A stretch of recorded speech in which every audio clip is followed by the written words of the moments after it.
जिस तरह पीछे है वो पढ़ लेगा, जिस तरह नहीं है वो अपना घर बैठ जाएगा। आज मैं यहाँ पर अपने हमारे स्कूल में पूरे स्टाफ का प्रबंध नहीं है, इसलिए मैं हमारे स्कूल में पूरे स्टाफ का प्रबंध करने के लिए यहाँ पर आई हूँ। नमस्कार, मैं श्रुति, आप सब देख रहे हैं RSN एक्सप्रेस। इस वक्त हम मौजूद हैं लघु सचिवालय के बिल्कुल सामने।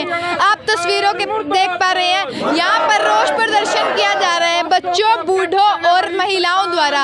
आइए इनसे ही जानेंगे ये रोष प्रदर्शन किन कारणों की वजह से किया जा रहा है। प्रदर्शन किन कारणों की वजह से किया जा रहा है? नमस्कार सर, ये रोष प्रदर्शन किन कारणों की वजह से किया जा रहा है? जिस प्रकार से केंद्र और हरियाणा सरकार न्यू एजुकेशन पॉलिसी के नाम पे और दूसरा जो है ट्रांसफ़र ड्राइव के नाम पे हरियाणा प्रदेश के अंदर लगभग 4800 स्कूल आज बंद किए जा चुके हैं मर्जीकरण के नाम पे।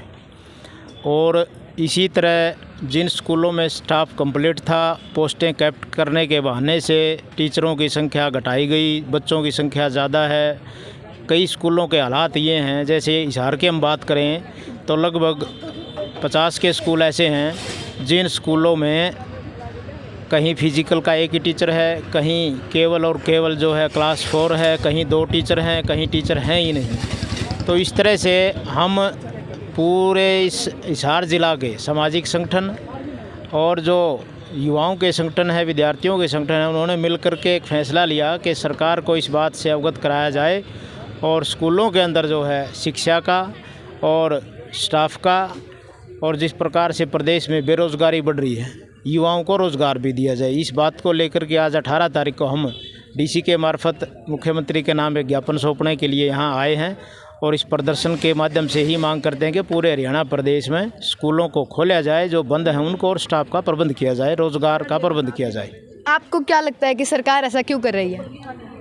जो पॉलिसी केंद्र सरकार 2021 न्यू एजुकेशन पॉलिसी के नाम से लेकर के आई थी, उस पॉलिसी के अंदर पार्लियामेंट में भारतीय जनता पार्टी की सरकार का बहुमत है, क्योंकि विपक्ष के अंदर अगर ताकत होती तो ये प्रस्ताव गिर जाता। और सरकार का केवल और केवल एक ही उद्देश्य है कि सरकारी संस्थाओं को बंद करके प्राइवेटाइजेशन को बढ़ावा दिया जाए। और प्राइवेटाइजेशन जिस प्रकार से बढ़ रहा है, उससे जो सरकार के अंदर जो तमाम जो लोग पूंजीपति लोग बैठे हैं उनको बेनिफिट होगा, और आम आदमी जो है, आम आदमी का मतलब है जो मज़दूर है, किसान है, शिक्षक वर्ग है, जो लोग लगातार मेहनत से अपना काम करते हैं, और उन लोगों के जो बच्चे इन स्कूलों में पढ़ते हैं, वो लोग इस शिक्षा को ख़त्म करना चाहते हैं। इन बच्चों की शिक्षा को ख़त्म करके ये दर्शाना चाहते हैं कि हमारे विरोध में कोई भी आदमी आवाज़ ना उठाए, और जो सरकार की जो पॉलिसी, वो पॉलिसी जनता को पता ना लगे। इसीलिए सभी छात्रों को जो है बेरोज़गार और शिक्षा से वंचित करने की एक साजिश है ये सरकार की। आपने जो DC ऑफिस में ज्ञापन सौंपा है, उसमें अपनी क्या क्या मांगे लिखी हैं? हमारी मुख्य मांग है, अभी जिला स्तरीय मांग है कि हिसार जिला के जितने तमाम स्कूल जो बंद किए हैं वो खोले जाएं। जहां पोस्टें कैप्ट करके टीचरों की संख्या कम है, वहां टीचरों की संख्या पूरी की जाए। और दूसरा, जो एस्टेट पास बेरोज़गार युवा हैं उनको रोज़गार दिया जाए और टीचरों की नई भर्ती की जाए, ये हमारी मुख्य मांग। साथ एक छोटी सी बच्ची है, आइए इनसे जानेंगे, ये भी रोष प्रदर्शन में आई हुई हैं। आपका नाम क्या है? मेरा नाम सीमा है, मैं चौधरीवास की रहने वाली हूँ। मेरे कौन सी क्लास में हो आप? मैं 7th क्लास की हूँ, मैं गवर्नमेंट गर्ल हाई स्कूल में पढ़ती हूँ। तो आप आज यहाँ पर क्यों आए हैं? आज मैं यहाँ पर अपने हमारे स्कूल में पूरे स्टाफ का प्रबंध नहीं है, इसलिए मैं हमारे स्कूल में पूरे स्टाफ का प्रबंध करने के लिए यहाँ पर आई हूँ। तो आप पढ़ते कैसे हो? हम अब तक तो नहीं पढ़ पा रहे हैं, लेकिन जो हमारी सरकार है उन्होंने हमारे स्कूल में पूरे स्टाफ का प्रबंध नहीं किया है। इसके कारण बहुत से जो गरीब बच्चे हैं उनकी पढ़ाई में बाधा आ रहा है। इसलिए हम यहाँ पर आंदोलन कर रहे हैं कि सरकार हमारे स्कूल में पूरे स्टाफ का प्रबंध करे। तो आप पढ़ नहीं पा रहे हैं, तो आप सरकार प्रशासन को हमारे समक्ष क्या संदेश देना चाहेंगे? हम ये संदेश देना चाहते हैं कि वह हमारे स्कूल में पूरे स्टाफ का प्रबंध करे और जो पद खाली हैं उनको भरा जाए, और जो सरकार पोस्टें नहीं खोल रही है उन पूरी पोस्टों को खोला जाए। 10th।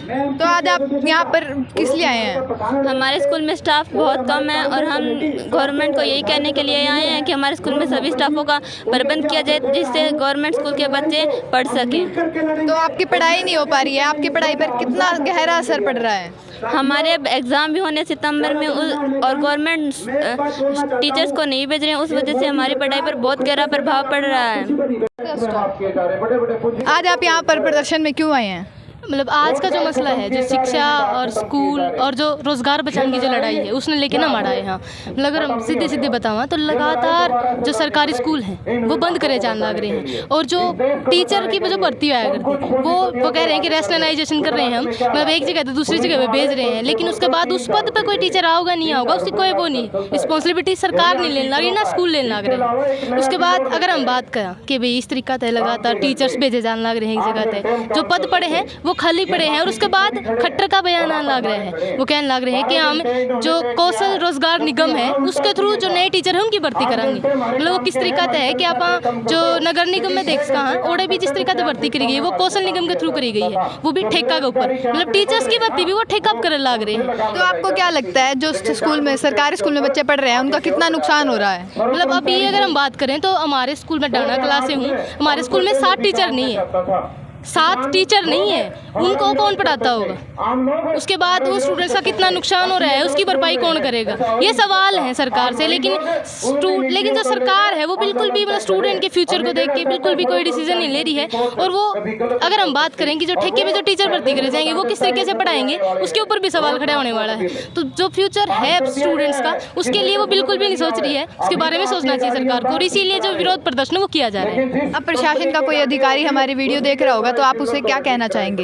मतलब कोई भी अधिकारी अगर देख रहा है तो उन्हें कम से कम ये तो देखना चाहिए कि जो स्टूडेंट्स हैं वो मतलब देश का भविष्य है, अगर वो देश ने चलाऊंगे रीढ़ की हड्डी है, लेकिन अगर जब वो यूथ है पढ़ नहीं रहा है, वो एजुकेटेड नहीं है, तो वो किस तरीका से देश ने चलाओगे? हमारा भविष्य क्या ही होगा? भविष्य मतलब जो अगली नस्ल आनी है उसका क्या होना है वो देखना चाहिए आपने, अपना फ्यूचर देख के कम से कम डिसीजन तो ले। तो स्कूल जो है उन्हें तो बचावे कम से कम। और जो मजदूर की अगर हम बात करें तो सरकारी स्कूल में किसी एक मजदूर का बालक जा रहा है, ओड़े कितनी फीस लग रही है, जितना खर्च वो सरकारी स्कूल में उठा रहा है कि उतना वो प्राइवेट की अगर हम कंपेयर करें तो कितनी तो फीस है, उसके बाद कितना खर्च है कि मजदूर वो उठा पाऊगा, जबकि उसने रोजगार नहीं मिलने लग रहा है कितने भी ना, तो उसने रोजगार है, फिर ऊपर से शिक्षा इतनी महंगी होने लग रही है तो मजदूर का बालक नहीं पढ़ सकता है। सीधे सीधे ये जो नई शिक्षा नीति लेके आए हैं 2020 उसने लागू करके ने ये कर रहे हैं कि जिस दौरे पीछे है वो पढ़ लेगा, जिस दौरे नहीं है वो अपना घर बैठ जाएगा। तो जैसा कि अभी आपने देखा यहाँ पर छोटे छोटे बच्चे सरकार के खिलाफ प्रदर्शन करते नजर आ रहे हैं। उनकी मांग सिर्फ यही है कि हमें हमारे टीचर्स दिए जाएं ताकि हम अपनी पढ़ाई कर सकें।